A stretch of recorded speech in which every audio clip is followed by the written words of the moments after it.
Okay, so we have three different types of sequences. These are actually called series. We're in series world now. Series are really just the sums of sequences, right? They're sequences with pluses in between each term. So the only difference between a sequence and a series is that a series you're adding terms together, right? Okay, so what we have is a partial sum, S sub n, is equal to the sum of the first n terms of a series.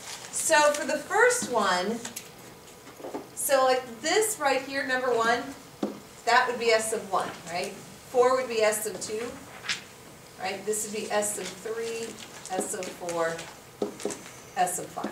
So those are our first 5 partial sums. And all you do is just add, so to get S sub 4, you add the first 4 terms together, and that's the 4th partial sum of the series. All right? So, next one. What's the first partial sum? 1/6. What's the second partial sum? 1/6 plus 1/12, which is 1/6 plus 2/6, or what 2/6, but 1/12 plus 2/12, which is 3/12 or 1/4.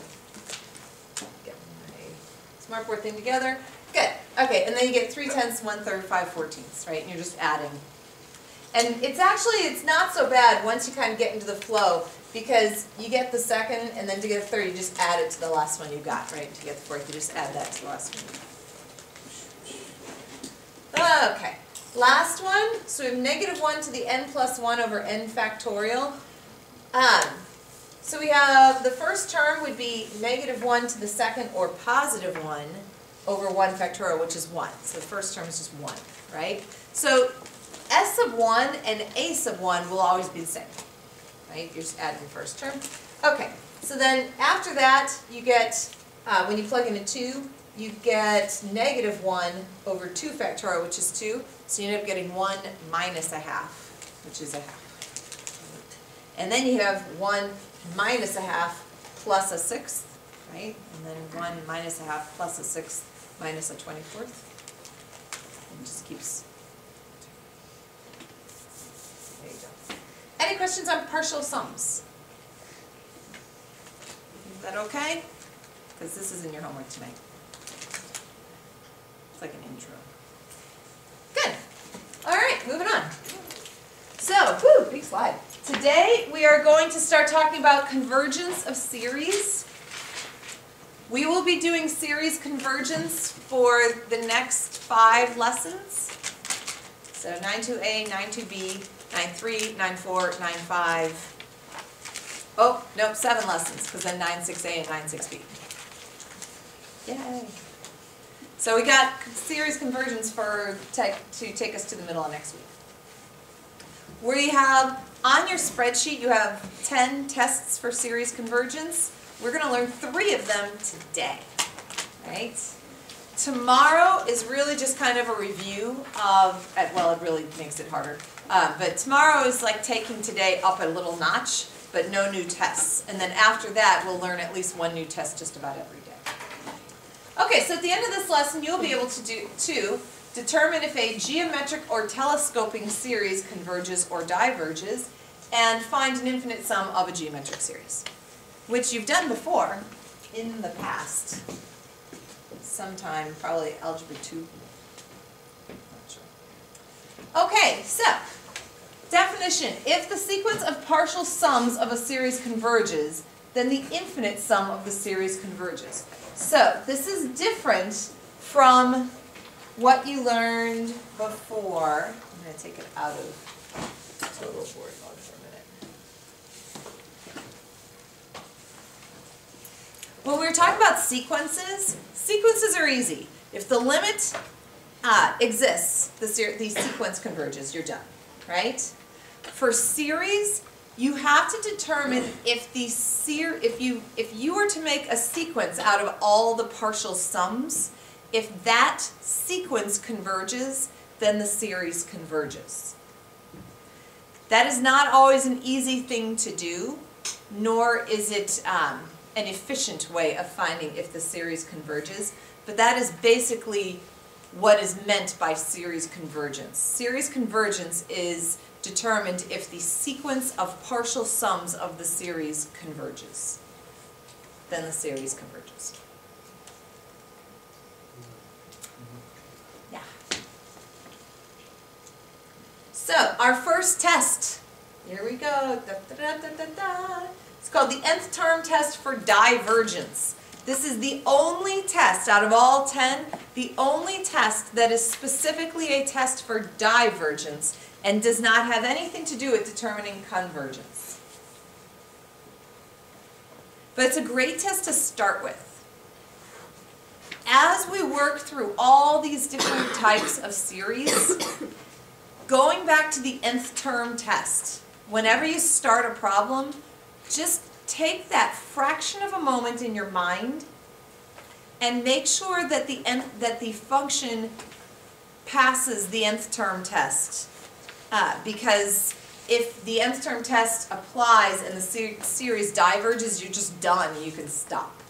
So it's a very quick test, and you'll like the quick test. There are some of these tests that are really quick, and some of them that are kind of long and cumbersome, and you'll learn to love the quick ones.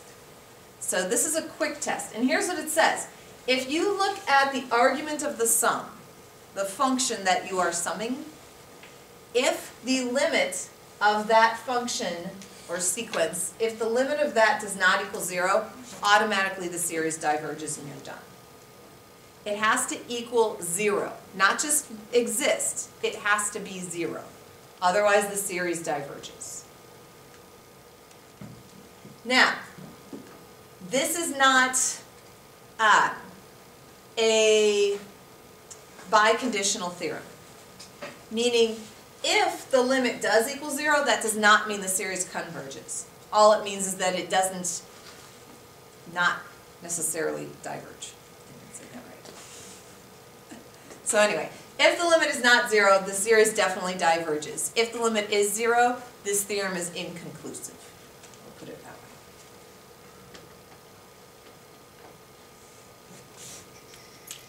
way. Okay. Oh, there we go. So notice the converse of this is not necessarily true. Just because limit equals 0 does not imply that the series will converge. It might not. Yes? Do you have to do another test on it then? Do you have to know what? Do you have to do another test on it? Absolutely. Absolutely. So you check the nth term test. If the limit is 0, then you've got to use another test to determine if it converges or not. If the limit's not 0, then you could just stop because the function or the series diverges. All right, so take 1 minute. You can work with your partners. You can take 2 minutes. And check to see if any of these diverge based on the nth term test. And we're going to talk about them a little bit more in depth in just a minute. But all you're doing is finding the limit of each argument, seeing if that limit is 0.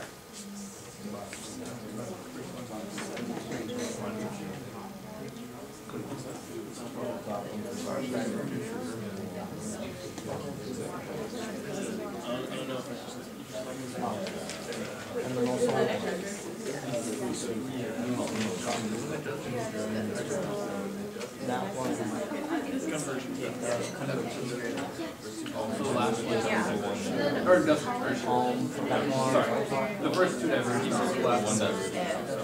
No.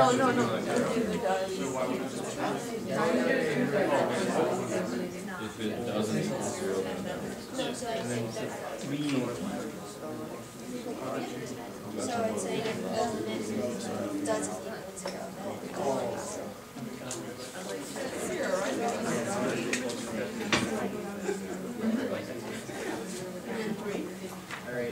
Yes, but just because it goes down to 0 doesn't mean it's not so the first 2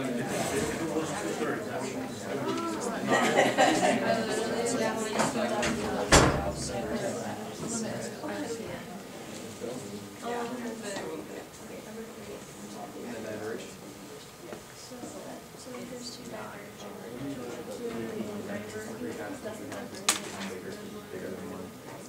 Then you don't know. Correct. But just so you know, this doesn't tell you whether, this will tell you for sure if it diverges. You want it to be a couple bigger.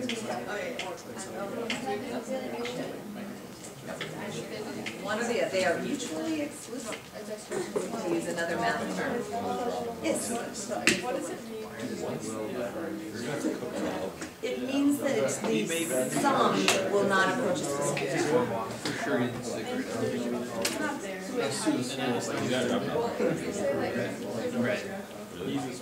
So, the first one, what's the limit? The limit of 1 is 1. Is 1 0? No. So this one, therefore, by the nth term test, this series diverges. Now, that's confusing to some people, right? There it is. So this diverges. And first period, there are some people who were, that was kind of frustrating, because they're like, well, if you list the terms, right, 1, 1, 1, 1, 1, dot, dot, dot, then it looks like it converges to 1, right? Except those are not the terms of the series. Those are the terms of the sequence, right? The series terms would actually be 1, 2, 3, 4, 5, dot, dot, dot, right? So the series is actually approaching infinity.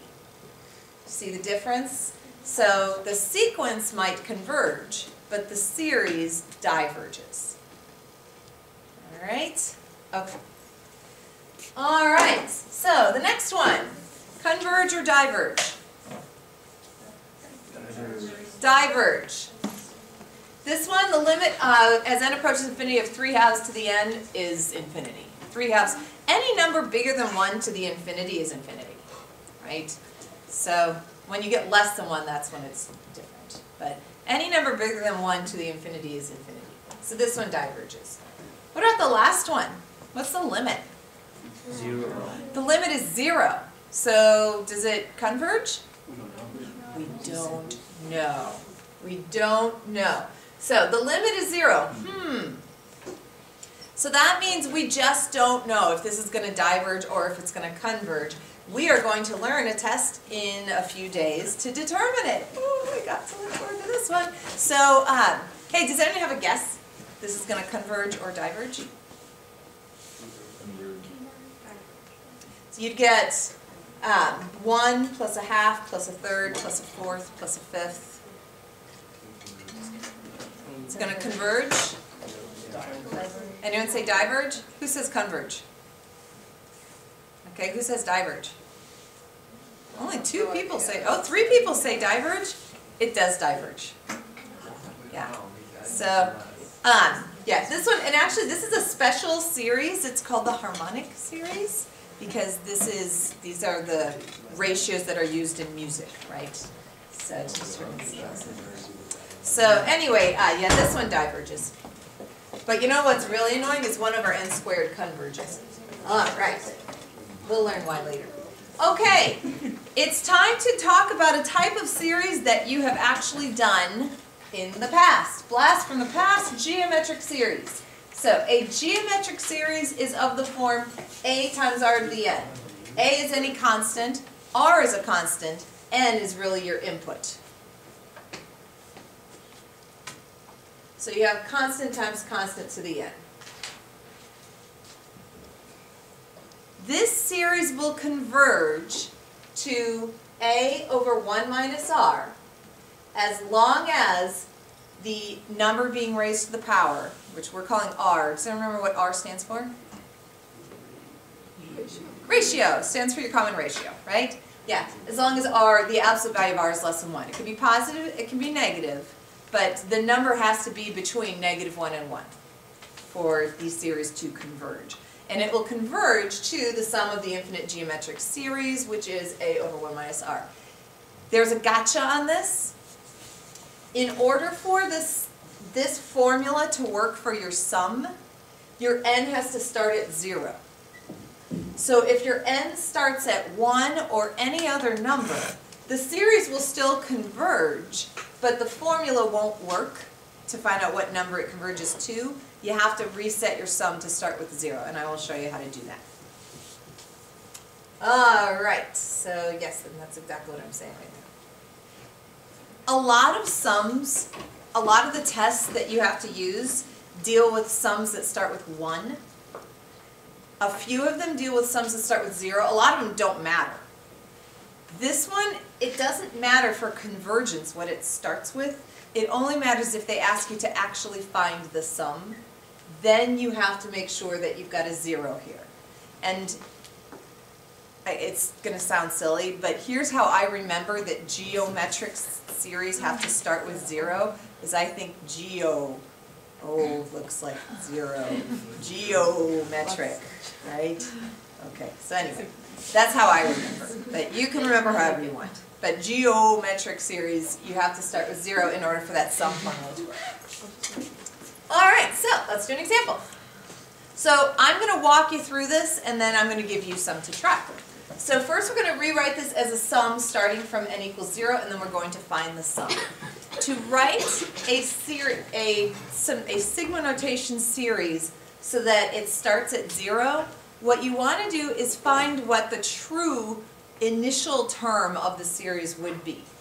So what we do for this guy is we're just going to plug in a 4 and figure out what we get, right?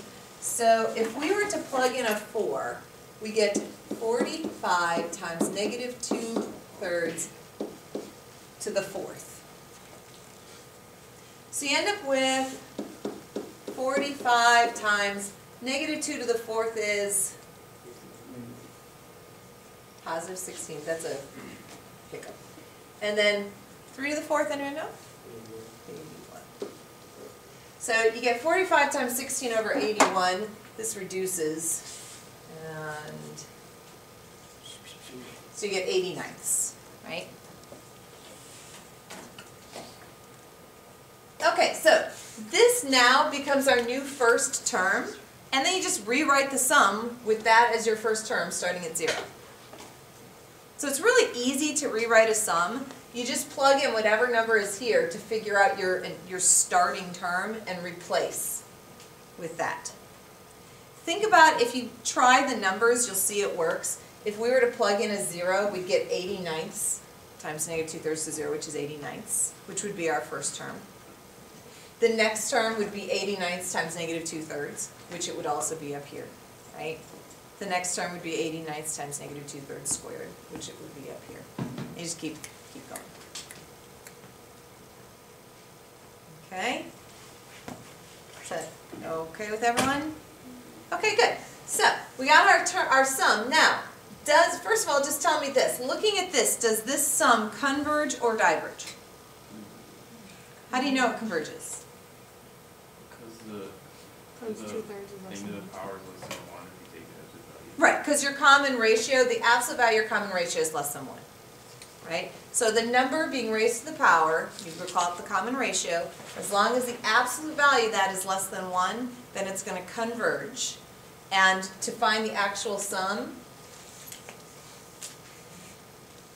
so the actual sum is your first term over 1 minus r. Be careful, if r is negative, you use a negative, right? So 1 minus negative 2/3. So you actually get 80/9 divided by 5/3, and then of course just work in the fractions. So this series, if we listed out all the terms, added them all together, it would end up converging to 16/3.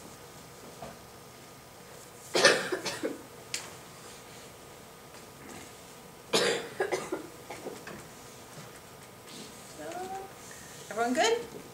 You ready to try one? Oh, look at that. Okay, I have 3. Oh, let me erase this so you don't see. I have 3 for you to try. This first one, when you have 1 over 2 to the n, that's the same thing as a half to the n. 1 to the n is just 1. Like if you list out the first few terms, here, I'm going to erase this for a second. If you list out the first few terms, you'd get 1 over 2 to the 0, then 1 over 2 to the first, then 1 over 2 squared, then 1 over 2 cubed, and so forth. So 1 over 2 to the n is the same thing as 1 to the n over 2 to the n, or 1/2 to the n. Okay, do you understand that? Okay. All right, good. All right, so give these a try, work together. See if you can figure out if they converge, they all do. And see if you can find the sums.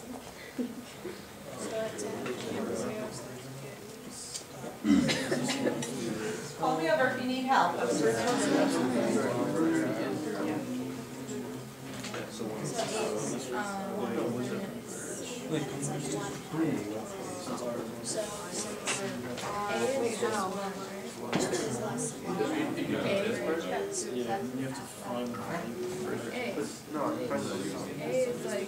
Oh yeah, yeah.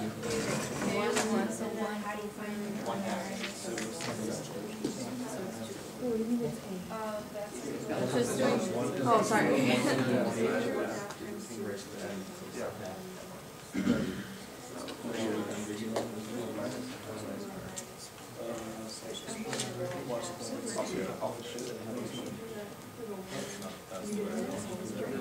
So you don't have to do this part.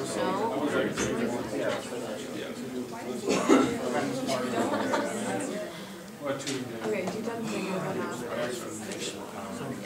No, you stop. No, that's not right. It's -1 times -1/2 to the end, which is -1/3. -3/2.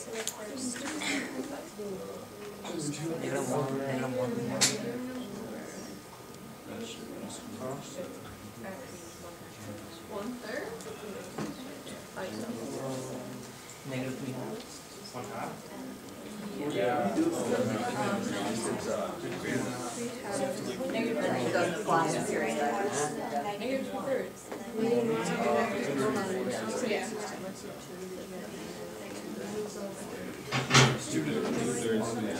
Okay.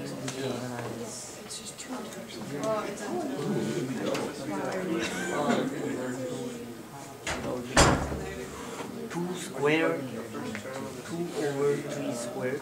Nope. Nope. You want to use n when you're It's 3 squared.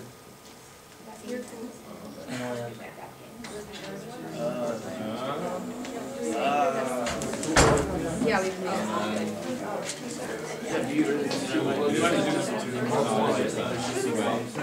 Zero. 1. 2. Got it.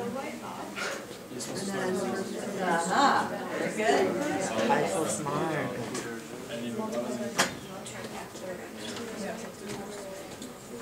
That's just 1/3.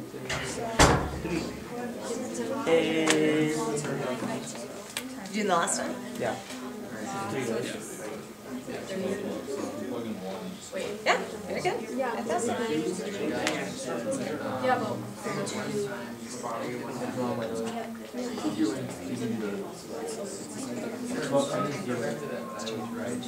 And then Did you have a question? yeah. And then you had the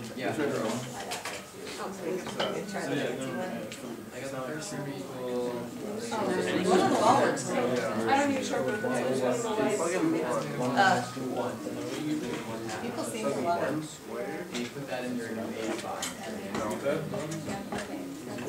All right, for the first one, did everyone get 2?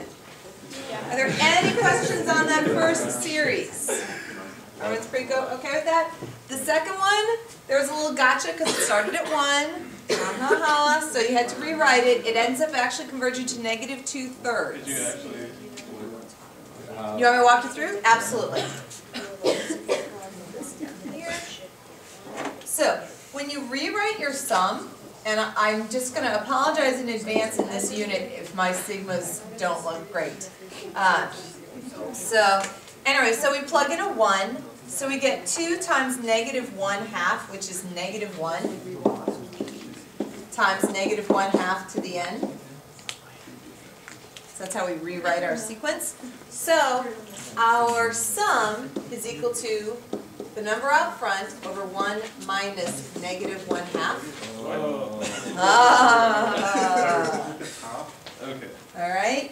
So you end up getting -1 over 1 over 3 halves, because it's 1 plus a half, so you end up getting negative 2/3. Does that help? Yeah, thank you. You're welcome. It's a solid Okay, 20. was everyone able to write this in sigma form? So the answer is 3. I'm happy to work this one out if you need to see it. Yes, okay. That's what you know. Okay, so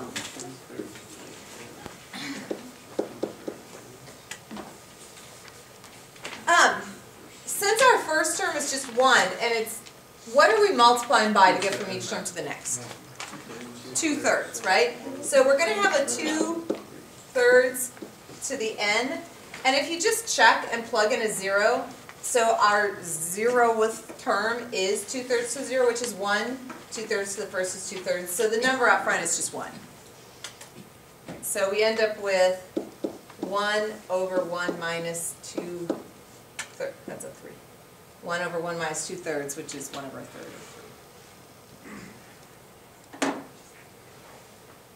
Does that make sense? Any other questions? No questions? Okay, taking it up a notch. So I want you to take a moment, see if you can figure out if the following series converge or diverge. I have a little thing to teach you about exponents. I'm going to add a page in here for a moment. When you have x plus y to the n, this is very much not x to the n plus y to the n, right? This is bad. We don't do this. Right? We can't distribute an exponent to a sum or a difference. Just think of something squared, right? Okay. However, if I have x times y to the n, that is x to the n, y to the n. So when you have multiplication or division, you can distribute the exponent, and it's fine, which means you can also go backwards. So if I have a product or quotient of variables being all raised to the same nth power, I can write them as one big product or quotient all raised to the n. Okay? All right. So that's just to help you out with that one. Okay, have fun. Be careful, make sure they start with 0.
Did you not want to?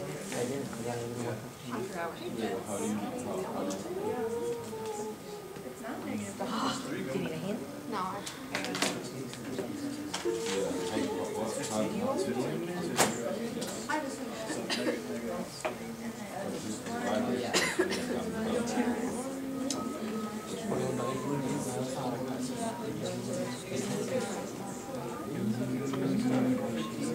Yeah, we can get negative 1 with you. And then you get 1.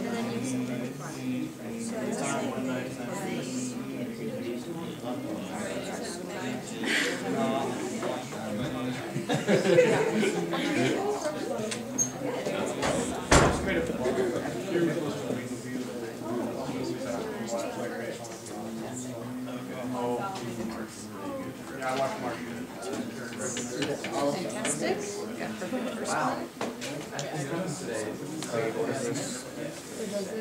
Wait, for this second one, we have to change it to 0, right? Yes, you do need to change it to n equals Simplify it 0. first? Should you, that's up to you. I would simplify first.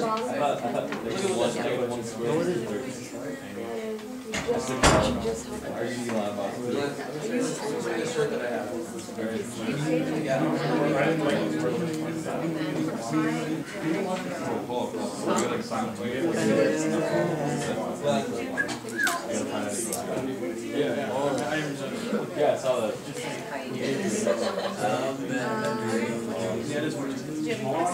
You're gonna wear it? I don't know, I think so maybe, but I just plugged it in. Maybe.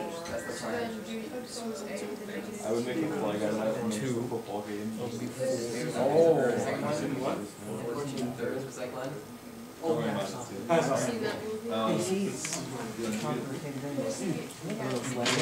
Okay, plug in 2. Plug in 2 for the last. 2, 4. Second is. Alright, I think everyone is done with the first one. So,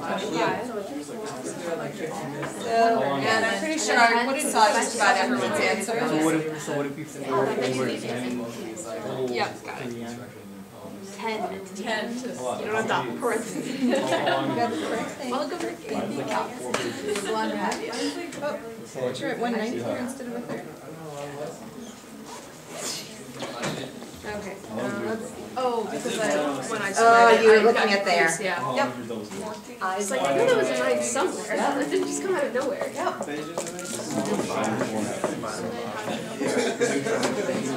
didn't even copy paste instructions. I have no instructions.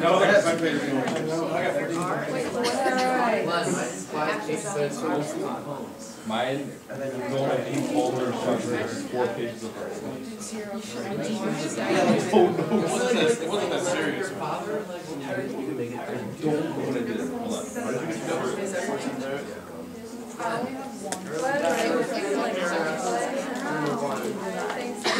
All right. Who needs to see the second one worked out? Oh yeah. Any questions on it? I took 4 over 2 times 5, right? 4/10 and just reduced it to 2/5 to the end. Oh, yes. Oh, it's n equals 1. Okay, I didn't see that. Oh yeah, we gotcha. It starts with 1. You need it to start with 0. Yep. So gotcha. So whenever you're doing a geometric sum, make sure it starts with 0. That's only if you're finding the sum. Most of the problems later on are just going to say, tell us if it converges or diverges, right? And in that case, it doesn't matter what it starts with. As long as it's geometric and your common ratio is less than, the absolute value is less than 1, you're fine. It's only if you have to actually find the sum that it has to start with 0. Okay, any other questions on either of these? Moving on. Oh, not that. There we go. Okay, telescoping. So, a telescoping series. These are kind of fun. Plus, we get to use an old topic. So, we have a series. The sum as n goes from 1 to infinity of 1 over n minus 1 over n plus 1. This is not, all telescoping series are not of this form. This is just an example of one. Okay? So, if we list out the first several terms of the sequence, just ignoring the sum, just listing the sequence, here's what we get. So our first term, we plug in a 1, we get 1 minus a half. Our next term, we plug in a 2, we get a half minus a third. Our next term, we plug in a 3, we get a third minus a fourth, right? And it just continues like that forever. If we actually list out the partial sums, so here's what happens. The first partial sum, s sub 1, would just be 1 minus a half. It would just be a half. The second partial sum, if we add the first two terms together, what happens is we have a negative 1/2 from the first term and a positive 1/2 from the second term, and they cancel out. The third partial sum, we have 1 minus 1/2 plus 1/2 minus 1/3 plus 1/3, and then minus 1/4, right? If we were to list out the fourth partial sum, all the 1/2s, the 1/3s, and the 1/4s would cancel, and we'd end up with 1 minus 1/5. As we go to infinity, what'll happen is all of the interior terms will cancel out. And all we're left with is the first term of the first part of our sum and the last term of the last part of the sum. Does that make sense? So, this is called telescoping. Anyone have any idea why it's called telescoping? They're so far apart. Okay, that's one way to think of it. Telescoping, you have to see really far. Can anyone picture what a telescope actually does?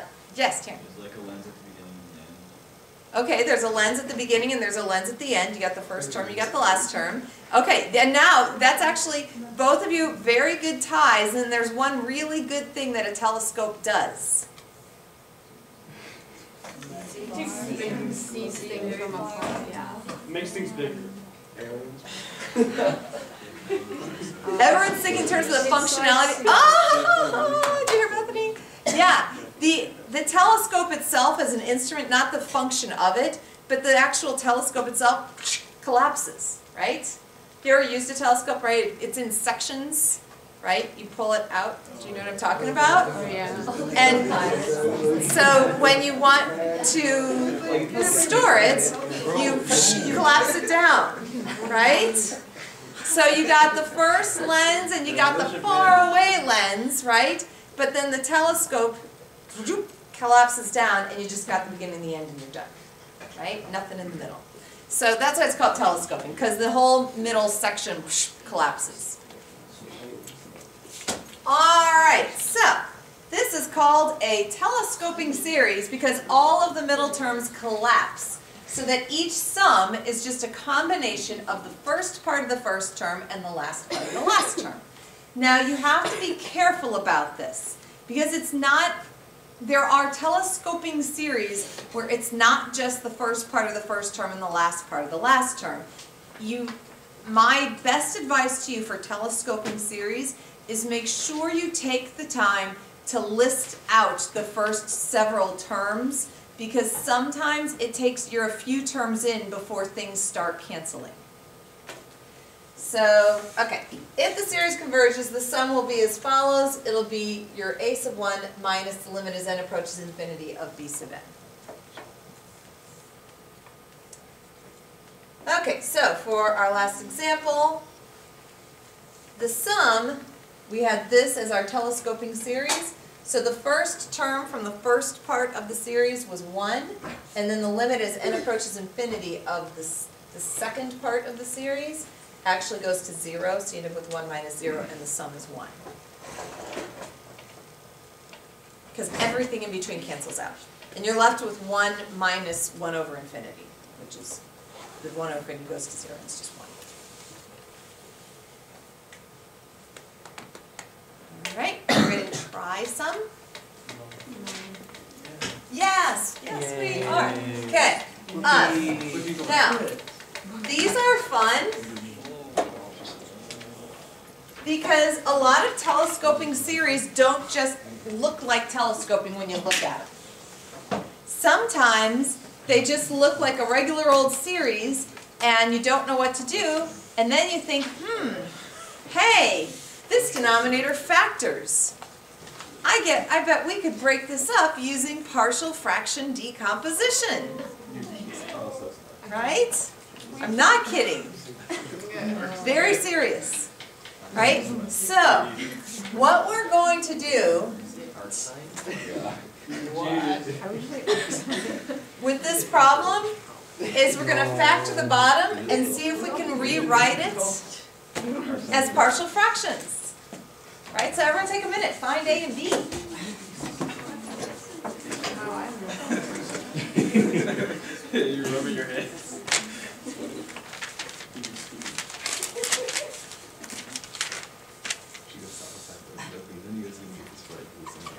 No, you actually, it's not bad. You'll do it. And almost every one of these, the factors are all linear, so they're really Oh, not wait, I hard. haven't talked to you.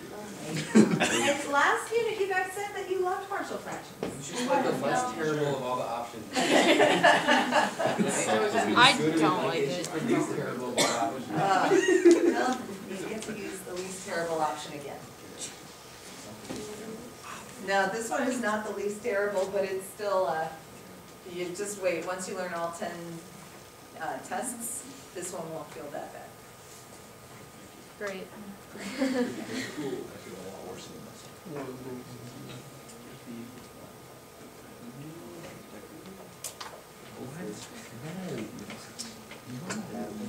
So you put in 1/2. You got it.